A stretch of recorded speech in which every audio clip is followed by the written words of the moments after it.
Olá pessoal, tudo bem com vocês?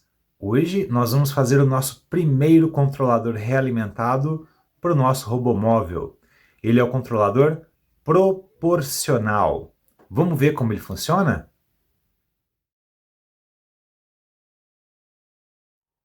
Muito bem, pessoal. Chegou a hora então de desenvolver o nosso primeiro controlador realimentado.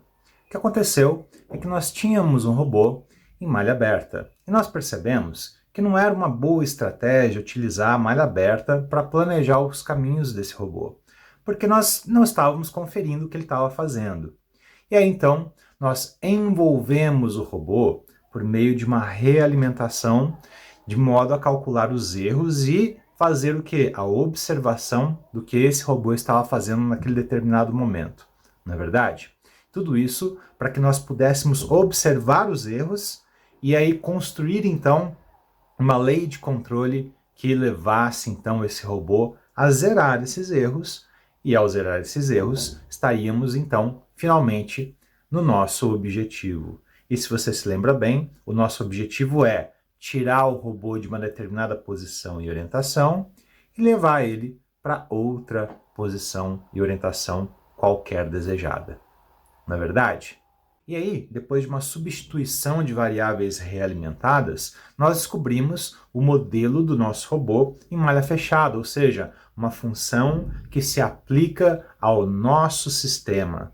E aí, por meio da regra da cadeia, nós descobrimos o quê? Como se movimenta esse sistema, quais são as taxas de variação dele, ou seja, o sistema dinâmico que dita as velocidades, então, do nosso sistema realimentado. Não é verdade? Pois muito bem, nós temos então todas as condições agora de planejar a nossa lei de controle. E nós queremos então que a nossa lei de controle leve o quê? Leve o nosso sistema para a origem do frame do erro, que é o frame que o controlador está enxergando. Não é verdade? Pois muito bem, como a origem é o nosso ponto de interesse, nós vamos justamente substituir a origem nesse sistema dinâmico, ou seja, nesse sistema de velocidades, para descobrir se na origem esse sistema para, ou seja, se a origem é mesmo um ponto de equilíbrio desse sistema. E aí, para visualizar melhor o que está acontecendo, a gente distribui então as velocidades fazendo a multiplicação matricial. Temos então aí as equações dinâmicas de cada uma das variáveis de interesse. Beleza? Bom, aplicando a origem em cada uma delas, nós temos uma surpresa bem desagradável. A surpresa desagradável é que aparece então uma singularidade, ou seja, uma divisão por zero, aí em alfa ponto e em beta ponto, ou seja, nas velocidades do beta e do alfa. E pior, olha como é desagradável essa surpresa, porque a singularidade aparece justamente em ρ igual a zero, e ρ é a distância euclidiana entre o ponto que o robô está e o ponto onde ele tem que chegar. Ou seja, se a distância euclidiana for igual a zero, significaria que o robô chegou onde ele deveria chegar. Só que esse ponto justamente causa essa singularidade. Ou seja, uma divisão por zero, como você sabe, é proibida. Não existe divisão por zero. Logo, nós não podemos chegar no ponto onde nós queríamos. É proibido chegar no ponto. Olha só que problemão. Bom, e agora, o que a gente vai fazer? Bom, o que a gente vai fazer é planejar a nossa lei de controle de modo que, claro, ela cumpra a missão, que é levar o robô de onde ele está para onde ele tem que chegar, e resolva também todas as singularidades que aparecerem. Ou seja, não pode ter singularidade. A origem tem que ser um ponto de equilíbrio do nosso sistema dinâmico. Ou seja, as velocidades têm que ser zero na origem. Nós queremos que isso aconteça. E por enquanto, isso não está acontecendo não. Então nós temos que colocar uma lei de controle que torne a origem o ponto de equilíbrio desse sistema dinâmico. Tudo bem? E bom, vamos então planejar o nosso controlador. Ele vai ser um controlador proporcional. E o que significa um controlador proporcional?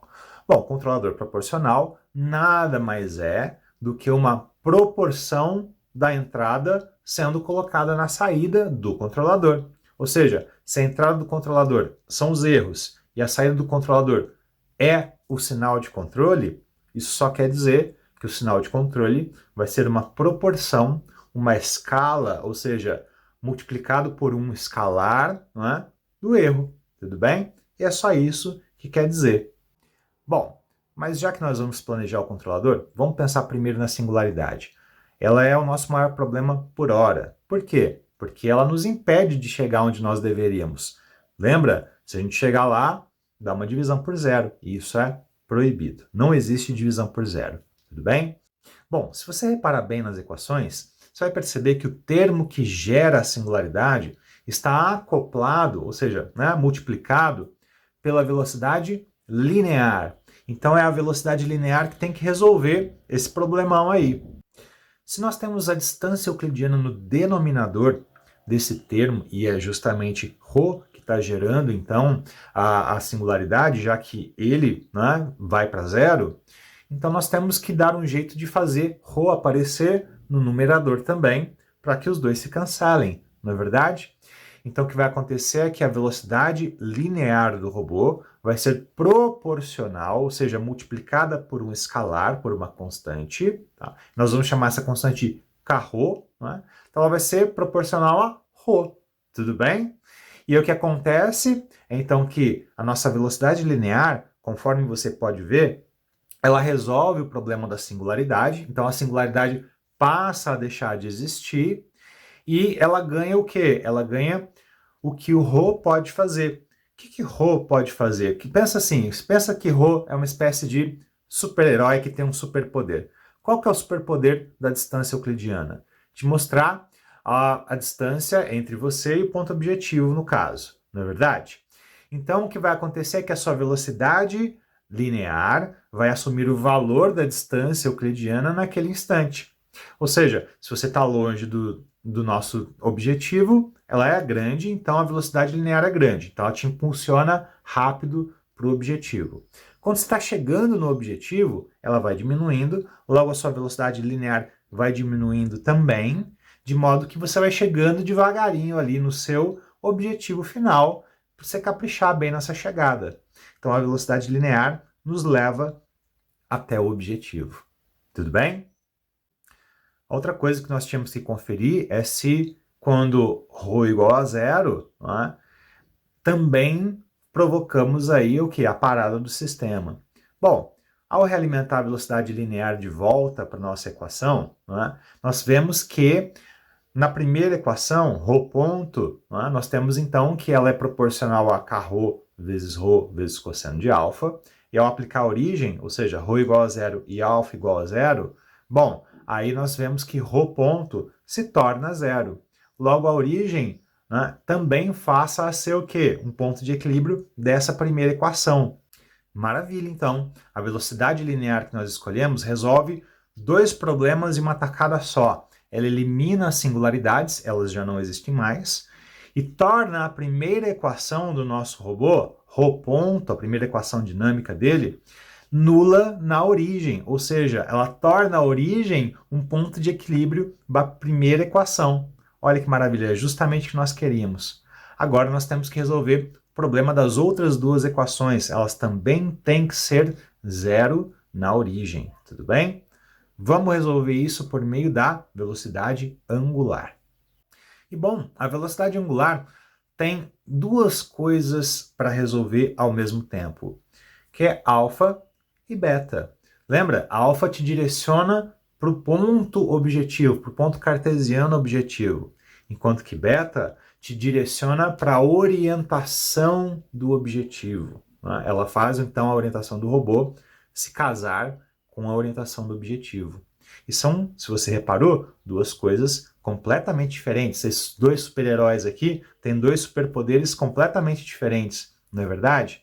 E ainda assim, a velocidade angular precisa fazer as duas coisas ao mesmo tempo. Então, como é que nós podemos agregar, não é, o superpoder de um com o superpoder de outro? Veja bem, a palavra agregação já te dá a dica.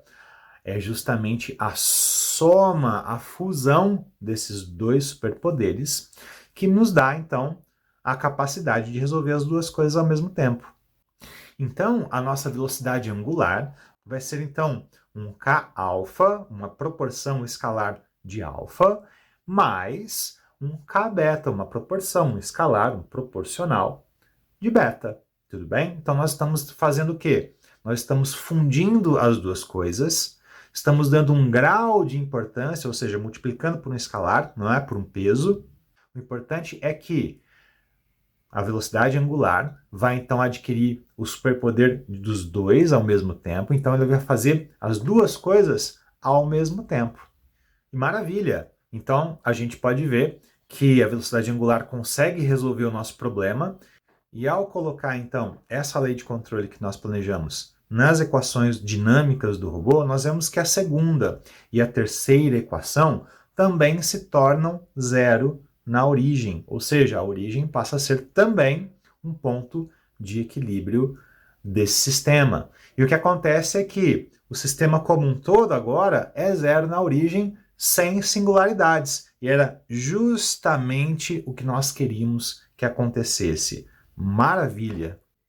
Bom, mas não basta que a origem, que é o nosso ponto de interesse, seja um ponto de equilíbrio. Interessa também que ela seja um ponto de equilíbrio estável.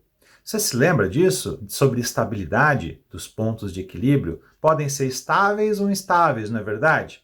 O que acontece é que o primeiro passo para nós calcularmos a estabilidade, então, é descobri-los, né? E ao calcular, então, todos os pontos de equilíbrio do nosso sistema, nós vemos que ele tem infinitos pontos de equilíbrio. E, bom, claro, isso só acontece com sistemas não lineares. E o sistema do robô é altamente não linear, como você pode ver. Já sistemas lineares, por um outro lado, não tem um ponto só de equilíbrio. Só que não é o caso aqui. Nosso caso é altamente não linear. Bom, pessoal, eu percebi que a parte de análise de estabilidade em controle é muito importante. Na verdade, ela vai ser fundamental para tudo que nós vamos desenvolver de agora em diante. Então, em vez de deixar tudo em um vídeo só, eu resolvi cortar em vários pedacinhos para deixar cada uma das coisas separadinhas para você poder acessar melhor a informação. Então, no próximo vídeo eu vou fazer a análise de estabilidade, eu vou expandir o assunto, na verdade, eu ia fazer menor, mas resolvi expandir, tá? E depois a gente faz os experimentos, então, finalmente, controlador proporcional. Tudo bem? Então, até já!